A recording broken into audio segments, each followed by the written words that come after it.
Good morning मित्रांनो, शुभ सकाळ. आज माझ्या घरच्यांनी मला म्हणले की तुम्ही देवपूजा करा आज, म्हणून देवपूजा करायला घेतलो होतो. सर्व देव एका पाटीत काढले, तिथली स्वच्छता वगैरे सर्व व्यवस्थित करतोय. हे बघा मी किती स्वच्छता केली आहे. मी नाही केली, देवाने करून घेतली. मग पाटावरती लाल कपडा हातरला, लाल कपडा व्यवस्थित केला. त्याच्यावरती आता देव ठेवायचे आपल्याला. देव घासून वगैरे ठेवून धुवून वगैरे स्वच्छ क्लीन करून ठेवायचे आहेत. आता तुम्ही बघू शकता इथे व्यवस्थित कपडा वगैरे मी हातरलेला आहे. आता आपण येऊ देव घासायला. चला तर मी हे तुळजाभवानी कुलस्वामी आमची कुलस्वामिनी आहे, हिला व्यवस्थित घासतो आणि स्वच्छ करून तिला तिच्या जागेवरती ठेवतो. स्वच्छ पाण्याने परत एकदा तिला धुवायचं. पितांबरीने तिला पूर्ण मी घासत आहे आणि त्याच्यानंतर मग मी आता स्वच्छ पाणी तिच्यावर वतून देवीला स्वच्छ अंघोळ घालून मग तिला तिच्या जागेवर मी ठेवणार आहे. अशा प्रकारे देवीची अंघोळ झालेली आहे. आणि आता खंडेरायाचा आमच्या घरातला कुलदैवत जो आहे खंडेराय जेजुरीचे, त्यांचे फोटो पुसून त्यांना गंध लावत आहे मी. देवांश दीदीची काय मज्जा चालली आहे तर देवांश म्हणते दीदीला चहा कर आणि दीदी म्हणते मी नाही करत. असं दोघांची मस्ती सुरू असतानाच तेवढ्यात मी देवाच्या फोटोला गंध वगैरे लावत आहे. आणि गंध लावल्यानंतर देवा दीदीला म्हणते की मी बिस्किटचा पुडे आणलेला आहे, दीदी मला चहा कर. हे बघा मित्रांनो माझा फेस कसा वाटतं. तेवढ्यात पप्पा आले आंघोळ करून. मम्मीला 100 विचारत होते. मम्मी उठली रागाने आणि शोधून देत होती त्यांना. तर मी अशा प्रकारे ही पूजा सुरू केलेली आहे.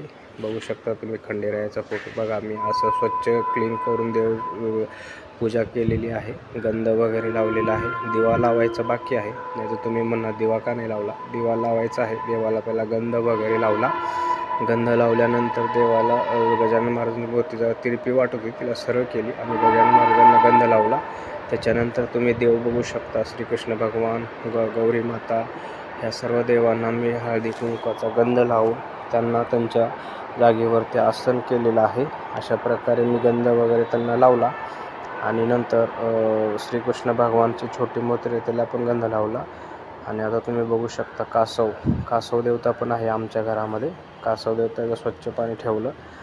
गणपती दगडूशेठचा फोटो तुम्ही बघू शकता. श्रीकृष्ण आहेत, त्याच्यानंतर खंडेराया आहेत, जे महादेवाच्या पिंडी आहेत, अन्नदेवता आहे, गाय माता आहे, दत्तमूर्ती आहे, विठ्ठल रुक्माईच्या 2 मूर्ती आहेत, त्याच्यामध्ये गोपाल कृष्ण भगवानच्या 2 मूर्त्या आहेत. ह्या अशा प्रकारे आमचे देव आहेत. तुम्ही बघू शकता व्यवस्थित. गजानन महाराज आहेत. हेही समोर कुलस्वामिनी आमची तुळजापूरची देवी आणि गजानन महाराज. आणि इथे तुम्ही खाली परत बघू शकता जेवढे वरती खालती देव आहेत हे देवटी आहे. खंडेरायाची देवटी म्हणतात हिला. पाजळायची असते. हे चांगलं असतं. तुमच्या घरात असेल तर तुम्ही नक्की पाजळावी. प्रत्येक रविवारी देवाच्या दारात किंवा तुमच्या घरामध्ये तुम्ही पाजळू शकता. तशाच प्रकारे मी किचन कट्ट्यासमोरील दत्त महाराज, महालक्ष्मी माता, शंकर पार्वती यांची पण पूजा केली. त्यांना गंध वगैरे लावला. गंध लावून त्यांची पण पूजा मी केली. त्याच्यानंतर तुम्ही बघू शकता की कसे दिसत आहेत देव. एकदम फ्रेश वाटत आहेत. फ्रेशच असतात पण 2-3 दिवस झालं पण घासले नाहीत तिला म्हणून ते फ्रेश वाटत आहेत. आता मी घासल्यामुळे गणपतीला जेजुरीच्या खंडेरायाला फूल वाहिले, गजानन महाराजांना फूल वाहिलं, खंडेरायाला फूल वाहिलो आणि बघू शकता तुम्ही किती छान दिसत आहे देव. पहिल्यापेक्षा जास्त उठाळून दिसत आहे भगवान आमचे परमेश्वर.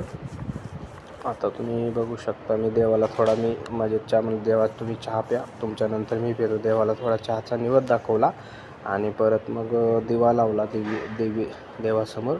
शुभं करोति कल्याणम आरोग्यम धनसंपदा असं बोललो. उदबत्तीला लावली आणि त्याच्यानंतर घंटी घेऊन हातामध्ये देवाला असं ओवाळलो. पहिला दिवा, नंतर अगरबत्ती, त्याच्यानंतर सर्व मंगलमांगल्ये शिवे सर्वार्थ साधके शरण्ये त्र्यंबके गौरी नारायणी नमोस्तुते असं बोलून तुळजापूरच्या देवीला आगमन केलं. खंडेरायाला आगमन केलं.